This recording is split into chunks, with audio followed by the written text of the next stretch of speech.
Assalamualaikum warahmatullahi wabarakatuh. Halo teman-teman, perkenalkan nama saya Mufida Chainisi. Saya dari Prodi Pendidikan Guru Sekolah Dasar dengan NIM 858972107 UPBJJ Jember. Saya di sini akan memenuhi tugas mata kuliah Praktikum IPA di SD dengan kode mata kuliah PDGK 4107. Saya akan melakukan praktek simbiosis. Di sini alat yang saya gunakan ialah tabel pengamatan dan pulpen. Terlebih dahulu, saya akan menjelaskan apa itu simbiosis. Simbiosis adalah hubungan erat antara dua makhluk hidup yang berbeda dan hidup saling berdampingan dalam satu lingkungan. Biasanya, hubungan ini bisa saling menguntungkan, merugikan, maupun netral bagi salah satu pihak. Secara umum, simbiosis dibagi menjadi tiga. Yang pertama ialah simbiosis mutualisme, simbiosis komensalisme, dan simbiosis parasitisme. Dan langsung saja yang akan saya praktek dalam pertama ialah simbiosis komensalisme.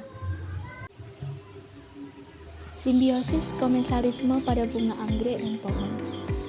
Simbiosis ini merupakan hubungan antara dua makhluk hidup yang dimana salah satu pihak diuntungkan, sedangkan pihak lainnya tidak dirugikan maupun diuntungkan. Bunga anggrek hidup dengan menempel pada batang atau cabang pohon sebagai tempat tinggal. Anggrek memperoleh keuntungan berupa tempat tumbuh yang lebih tinggi sehingga mudah mendapatkan sinar matahari, serta memperoleh air dan nutrisi dari udara, hujan, dan sisa-sisa bahan organik. Sementara itu, pohon inang tidak terpengaruh oleh keberadaan anggrek karena tidak kehilangan nutrisi maupun mengalami kerugian. Jadilah yang terjadi antara anggrek dan pohon ini ialah simbiosis komensalisme. Yang kedua, saya akan melakukan simbiosis parasitisme yang terjadi pada daun pohon jambu yang dihinggap oleh kutu daun yang berwarna putih. Simbiosis parasitisme adalah hubungan antara dua makhluk hidup yang dimana salah satu pihak diuntungkan sedangkan pihak lainnya dirugikan. Contoh yang sering kita temukan dalam kehidupan sehari-hari adalah pada daun pohon yang terdapat kutu daun. Kutu daun, serangga kecil yang biasanya hidup berkelompok di permukaan daun, ia bertindak sebagai parasit. Mereka menghisap cairan nutrisi dari getah daun atau batang tanaman menggunakan alat mulut khusus. Dengan cara ini, kutu daun mendapatkan makanan untuk bertahan hidup dan berkembang biak. Sementara itu, tanaman sebagai inang mengalami kerugian. Daun yang diserang kutu dapat menjadi layu, menguning, atau bahkan mati karena kehilangan nutrisi.